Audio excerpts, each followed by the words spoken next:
Plato কে ছিলেন? পাশ্চাত্য চিন্তা যাকে নিয়ে শুরু হয় বা যার দর্শন চিন্তা নিয়ে শুরু করা হয় তিনি প্লেটো। এবং প্রাচীন গ্রিসের যে দর্শন চিন্তা, রাষ্ট্রতত্ত্ব, তার যে ধারণ, সেটা প্লেটোর মধ্য দিয়ে প্রস্ফুটিত হয় বা বেসে উঠে। প্লেটোর যে রাষ্ট্রচিন্তা ছিল সেটা আপাদমস্তক দর্শন ভিত্তিক রাষ্ট্রচিন্তা ছিল এবং তিনি মনে করতেন রাষ্ট্র দর্শন বা রাষ্ট্রের যে প্রক্রিয়া সেটা একমাত্র দর্শনের মধ্য দিয়ে সম্ভব, দার্শনিক ভিত্তিতেই সম্ভব। এটা প্লেটো মনে করতেন এবং তৎকালীন যে রাষ্ট্র ব্যবস্থা অর্থাৎ রাজশাসনের দায়িত্বে যে তিনি প্রবল পরাক্রমশালী যোদ্ধাদের হাতে না দিয়ে তিনি দার্শনিক রাজার হাতে দিয়েছিলেন। এখান থেকে অনুমান করা যায় যে দর্শনের উপর প্লেটোর কতটা বিশ্বাস ছিল এবং প্লেটোর যে রাষ্ট্রচিন্তা দ্বারা দার্শনিক দ্বারা এটা অতিবিদ্যামূলক দর্শন চিন্তা দর্শনের মধ্য দিয়ে লিখিত হয়েছে। তো প্লেটো কে ছিলেন? প্লেটো ছিলেন একজন গ্রিক দার্শনিক। তখন তৎকালীন গ্রিসে কোনো অখণ্ড রাষ্ট্র ছিল না। তখন ছোট ছোট নগর রাষ্ট্রে বিভক্ত ছিল। সেই ছোট ছোট নগর রাষ্ট্রগুলির মধ্যে সব থেকে শক্তিশালী অর্থাৎ শিক্ষায় দীক্ষায় ধন সম্পদের দিক থেকে সমরবিদ্যার দিক থেকে সব থেকে শক্তিশালী ছিল স্পার্ট এবং এথেন্স। সেই এথেন্সের নগর রাষ্ট্র 427 খ্রিস্টপূর্বাব্দে তিনি জন্মগ্রহণ করেন এবং প্লেটো ছিলেন সক্রেটিসের ছাত্র। তৎকালীন গ্রিসে সক্রেটিস সম্পর্কে আমরা যেটুকু জানতে পারি, সক্রেটিসের কাজ ও অবদান সম্পর্কে আমরা যতটুকু জানতে পারি প্লেটো ও অ্যারিস্টটলের লেখালেখির মাধ্যমে।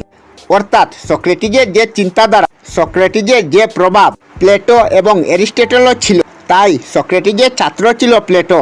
এবং প্লেটো পরবর্তীকালে এথেন্সে একাডেমি প্রতিষ্ঠা করেন এবং এই একাডেমিতে যে শিক্ষা আলোচনা হতো এবং সেখানে যে ছাত্রছাত্রী ছিল এদের মধ্যে সবথেকে উল্লেখযোগ্য হলেন অ্যারিস্টটল।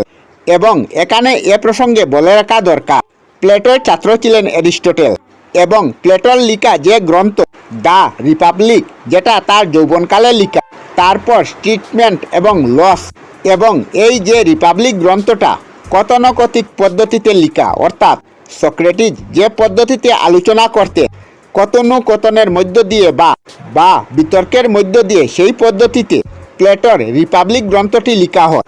এই গ্রন্থটিতে সক্রেটিসের সার্বিক প্রভাব পরিলক্ষিত হয় এবং এখানে এটাও বলা দরকার যে প্লেটোর যে রিপাবলিক হচ্ছে রাষ্ট্রচিন্তা জগতের সবথেকে গুরুত্বপূর্ণ তত্ত্ব।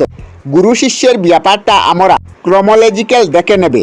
সক্রেটিসের শিষ্য ছিলেন প্লেটো, প্লেটোর শিষ্য ছিলেন অ্যারিস্টটল এবং অ্যারিস্টটলের শিষ্য ছিলেন আলেকজান্ডার এবং আলেকজান্ডারের গৃহরক্ষী ছিলেন অ্যারিস্টটল। এবং সবশেষে যেটা বলার দরকার যে প্লেটোর যে জীবনাবসান হয় 337 খ্রিস্টপূর্বাব্দে এবং প্লেটোর সবথেকে যোগ্য শিষ্য অ্যারিস্টটলের মধ্য দিয়ে রাষ্ট্রচিন্তাটা পরবর্তীতে আরও প্রভাব লাভ করে এবং পরিপূর্ণ লাভ করে। আমরা আমাদের চ্যানেলে সব ধরনের ভিডিও আপলোড করি, যেমন ব্লগ, নিউজ, কুকিং ভিডিও, ধার্মিক আলোচনা ইত্যাদি। যদি আপনারা এই ধরনের ভিডিও দেখতে পছন্দ করেন তাহলে এই চ্যানেলটি নিশ্চয়ই সাবস্ক্রাইব করবেন। আমি আপনাদের সাথে বিদায়ক না, আজকের মতো বিদায় নিলাম। আর ভিডিওটি ভালো লাগলে লাইক, শেয়ার ও কমেন্ট করবেন। ভিডিওটি সম্পূর্ণ দেখার জন্য অশেষ ধন্যবাদ।